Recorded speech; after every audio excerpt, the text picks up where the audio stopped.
A cikin wannan bidiyon zan nuna muku yadda za ku haɗa irin wa'innan CGI ad ɗin kyauta.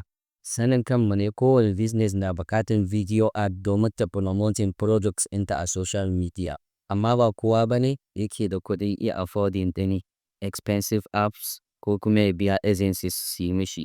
So a cikin wannan bidiyon zan nuna muku yadda za ku haɗa irin wa'innan CGI ad ɗin kyauta da AI. So ba tare da wani ɓata lokaci ba, mu shige cikin bidiyon ɓangaren. First step shine ka nemi hoton product ɗinka ya zama yana nan da kai ready. In my own case ni bani da product ɗin da yanzu zan haɗa mishi use CGI art. So zan je Google in grabbing hoton takalmin nan. Kamar yadda kuke gani yanzu na downloading ɗin shi. Sai mu je wannan website ɗin na gaba wato Remove.bg. Sai mu uploading hoton products ɗinmu sabida mu mayar da shi transparent background. Yana gama processing sai mu downloading ɗin shi. Yanzu sai mu je next step wanda shine za mu enhancing ɗin quality hoton.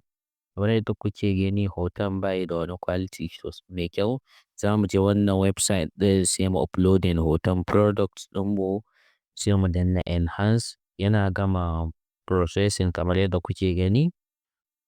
Sai mu downloading ɗin hoton products ɗinmu.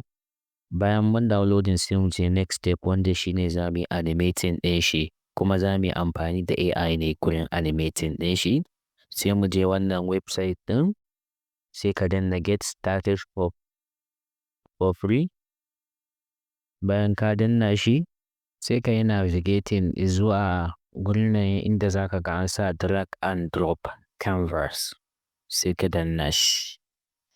Kamar yadda kuke gani wannan previous project ɗina ne. Sai ka danna create new project. Sai mu deleting ɗin hoton products ɗin da yake nan za mu uploading sabo. Sai ka danna upload sai ka uploading hoton products ɗinka. Sai mu danna continue. Kamar yadda kuke gani ga yadda dai products ɗinmu nan yake. A left hand side of the website za mu ga inda yake nuna mana generate photo shoot sai mu zaɓa style ɗin da muke so.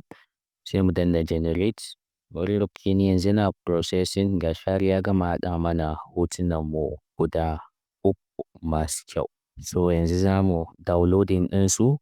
Kamar yadda kuke ganin shi ba ƙaramin kyau yayi ba. Wannan da Photoshop za mu yi zai kai mu kusan awanni ko kuma in ce wasu kwanaki ma kafin mu yi shi.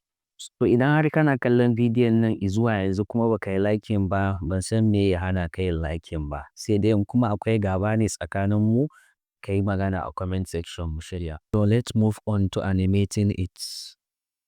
So za mu yi amfani da Adobe Firefly ne gurin animating ɗin shi.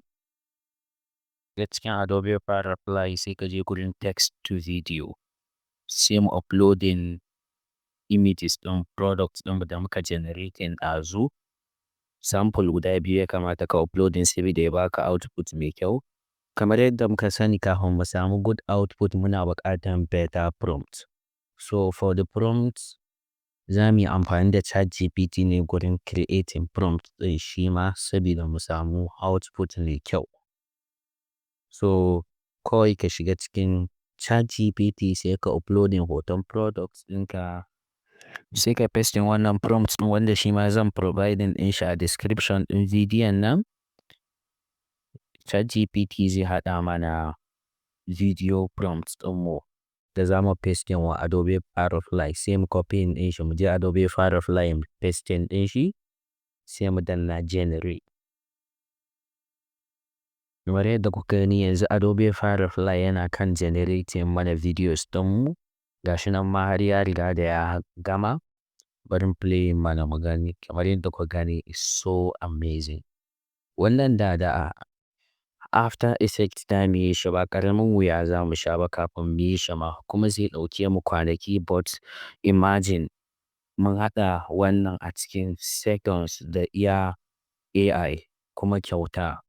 So idan ka ji daɗin bidiyon nan kar ka manta da subscribing sannan ka yi liking bidiyon nan sabida hakan yana ƙara min ƙarfin gwiwa in sake muku videos irin wa'innan. Assalamu alaikum warahmatullahi wabarakatuh.